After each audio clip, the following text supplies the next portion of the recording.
Hey, happy Monday, everybody. It's Paul Obrantz with This Week in Rates. Hope you had a fabulous weekend. I'm telling you, this weekend we were in a few multiple offer situations where we had to keep pushing that price up, which kind of supports what we've been talking about, is that the rates, as long as they stay low like they have been, it's going to fuel more buyers out there. In fact, if you were at my my market forecast this week, I showed this graph, which I should have done it this week, but I'll do it next week, where it shows once rates hit about 6.625 or lower, the market activity really starts to pick up. And that's just what we're seeing as rates stay low. So this week, we're going to talk about interest rates. I got a few announcements, a real cool announcements that's going to help some certain individuals save a lot of money. We're going to talk a little bit, touch about what happened last week, and more importantly, focus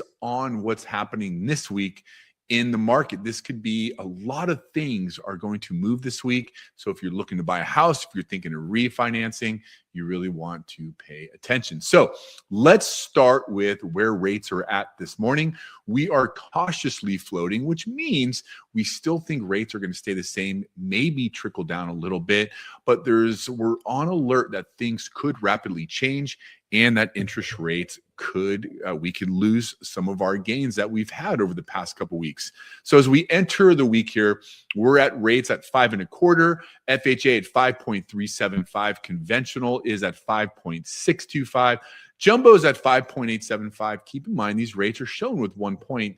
And sooner or later, and it's probably going to be sooner rather than later, I'm going to go back to showing them without a point, because the reason I'm showing them with a point today is buyers still have negotiating power to get that point paid for, which we may not be seeing that if buyers keep coming out like they've been doing over the past 2 weeks. Great time to get your interest rate locked in lower. By the way, get a rate locked in lower than where they're projected to be at its lowest point in 2026. It's a really good time to buy. Speaking of which, I think it's right there. This Thursday at 12 o'clock, I'm going to go live on YouTube, do a 10-minute buy now or wait. We're going to do a quick recap of where rates are going, where values are going, and the mindset of buyers. We're going to talk a little bit about seasons, but really break down if it's right to buy today, which, by the way, there is a month that is the best month to buy. And just as a hint, it's getting close to being over. Does that tell you what month it is? Did I give away what I was going to talk about on Thursday? All right, that's all right. But it's getting away from us fast here. If you are I don't have the slide. Can you believe that? I also pretend there's a slide here of first responders, of nurses, doctors, firefighters. I don't know why I'm drawing a blank here. But anyways, teachers.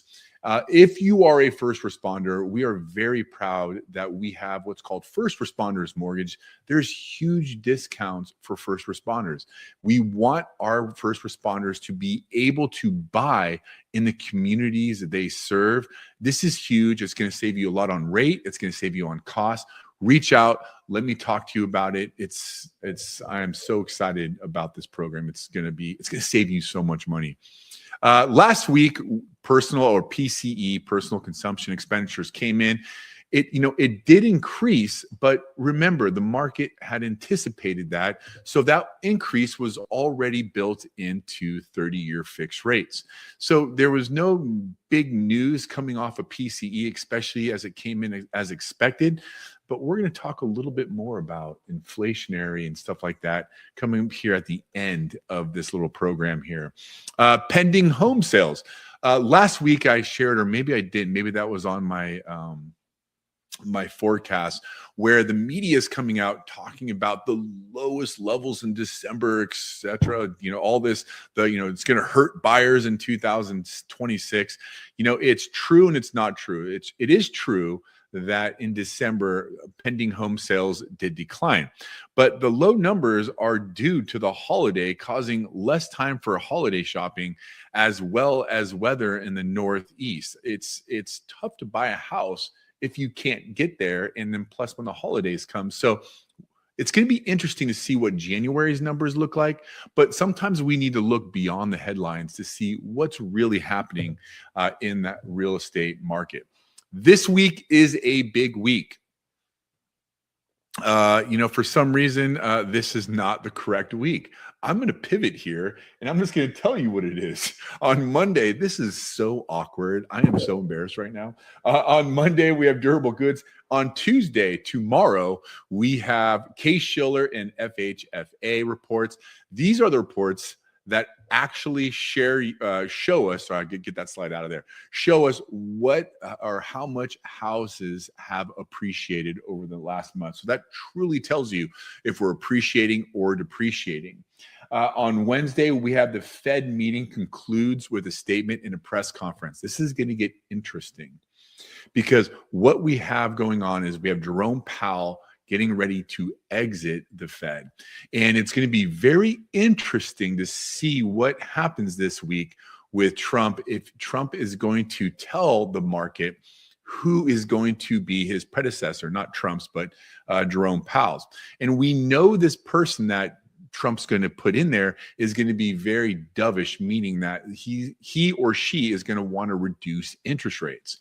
So the play here is if Trump announces it before Powell's statement on Wednesday, it really doesn't matter what Powell says because everyone's just going to be looking at who Trump put in there and what the future of inflation looks like. Now, keep in mind, a lot of this already has been built into the market because I'm telling you, even I know that Trump is going to put somebody in there that is going to want to lower short-term rates.